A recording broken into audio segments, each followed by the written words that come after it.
Hello everybody, this is Tim from Boats Yacht Brokers, and I thought you might, if you're at a loose end, like to join me for a quick look underneath the Bavaria 34. So what's happening today is we have somebody who wants to buy a boat, and I'll show you her in a moment. A very nice looking boat, and the buyer, as advised by us, is having a full condition survey. So that means that the boat has been taken out of the water, and we have a surveyor on board who's checking over the entire condition of the boat everywhere he can get. So he won't go up the mast, he won't dismantle the engine or anything, but he will go through the boat, front to back, left to right, up, down, all the way through the boat, and he's trying to identify any problems, any snags or any things that may need to be thought about when the buyer buys the boat. So all sorts of different pieces could come out of it. And actually this is a very nice boat, beautiful Bavaria 34, and there's one or two things which I can perhaps talk about, but the survey's not finished yet, so we won't know until the written report arrives. But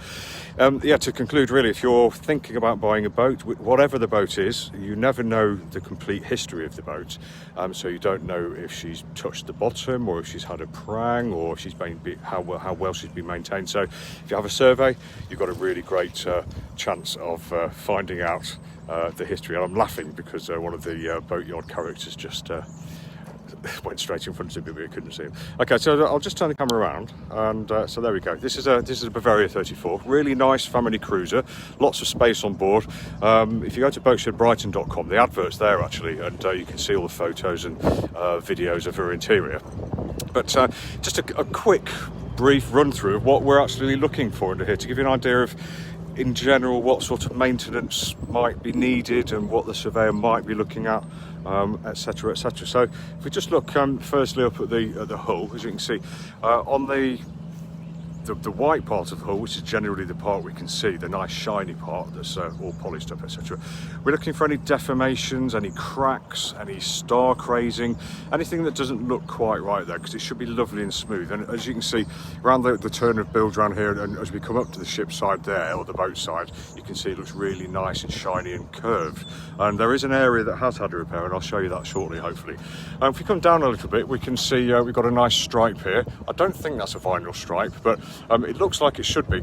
Now, these are normally quite easily replaceable, but you can see here we've got some minor scratching, and this is really cosmetic, to be honest, but if you wanted your boat to look really lovely, then it probably would be a good idea to change that. And then if we come down again from the white hull, blue stripe, and we've got something here called copper coat. Now, copper coat is quite well known for being possibly, I don't endorse them personally, but I have to be careful what I say, but it's very well known for being a really good way of anti-fouling your boat.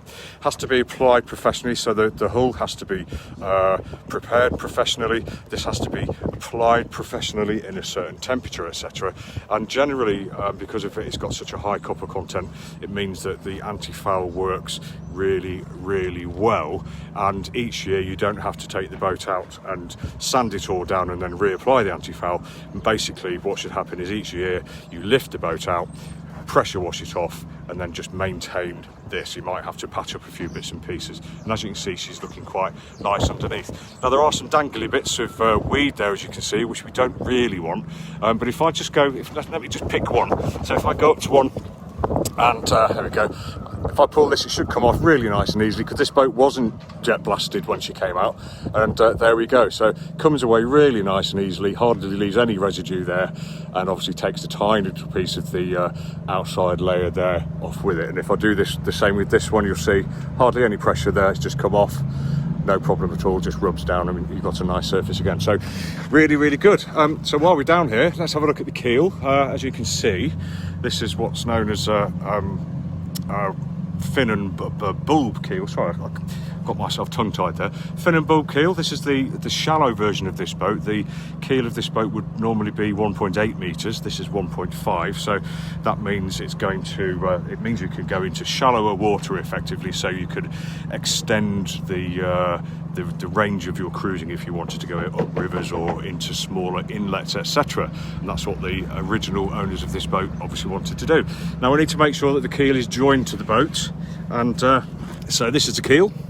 this is the boat and this is the join here. So as you can see, we've got no cracks. We can't see any evidence of where there may have been some movement. Basically, this keel goes through the hull here, and on top there are some nuts which screw down onto studs which are set into the keel and hold them there. Probably about 12 on this boat.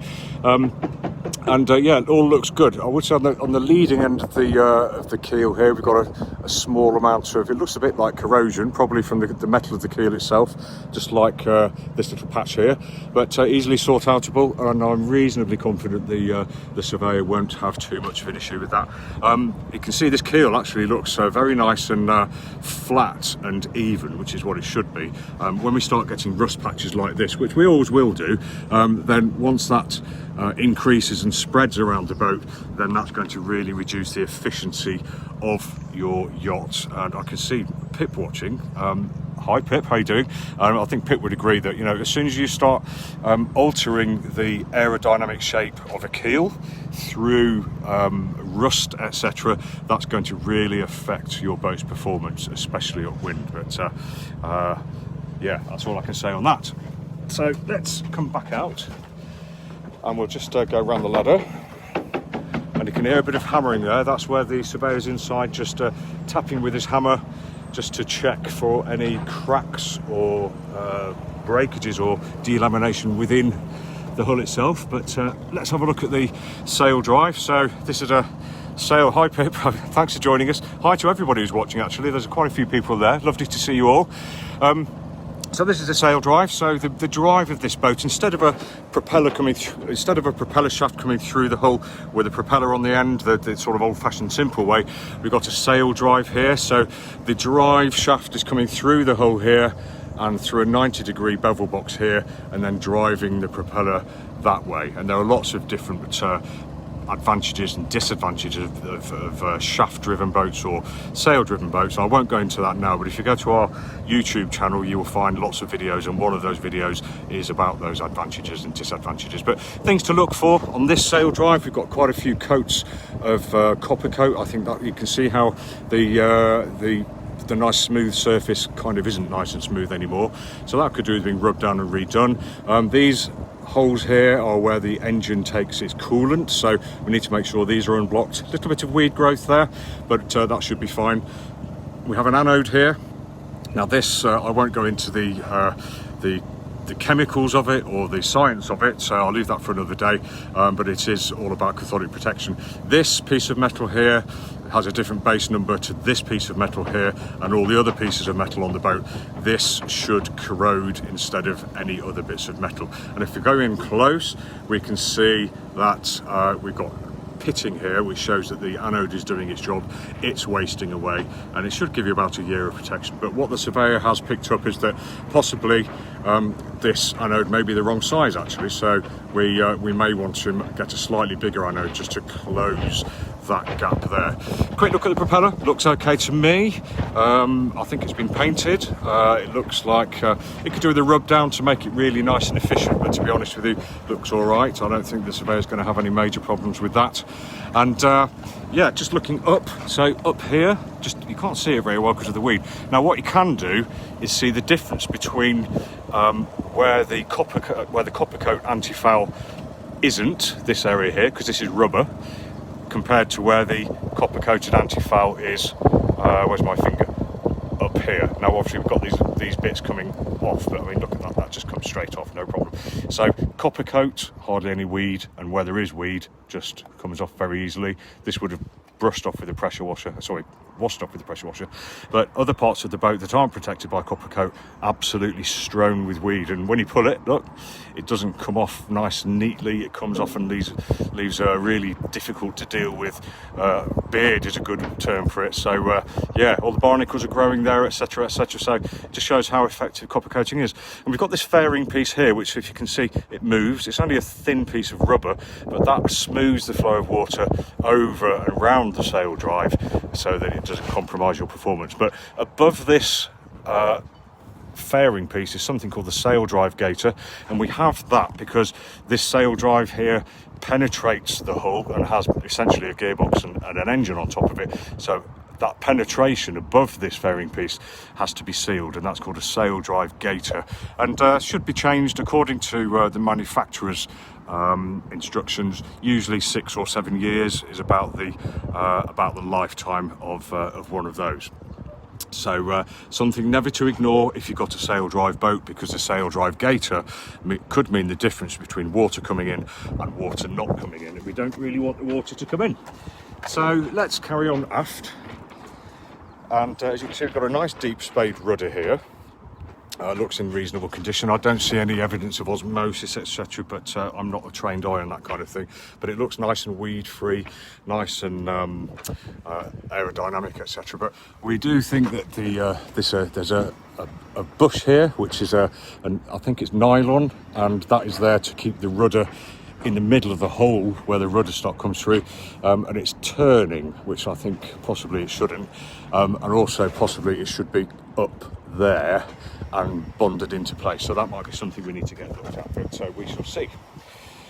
And then coming around to the starboard side, I mentioned about the side of the boat looking all nice and shiny and round and pretty much like it is there. But if we just look at this section here, there's an area where we've had a repair. Can you see the slightly mottled effect where it's, so that's the kind of thing that a surveyor will spot, and quite rightly too. So there's been a repair here in the past which hasn't been too clever, so we're just taking a quick look at it to make sure that it has been done properly, or we may assess that it needs to be redone.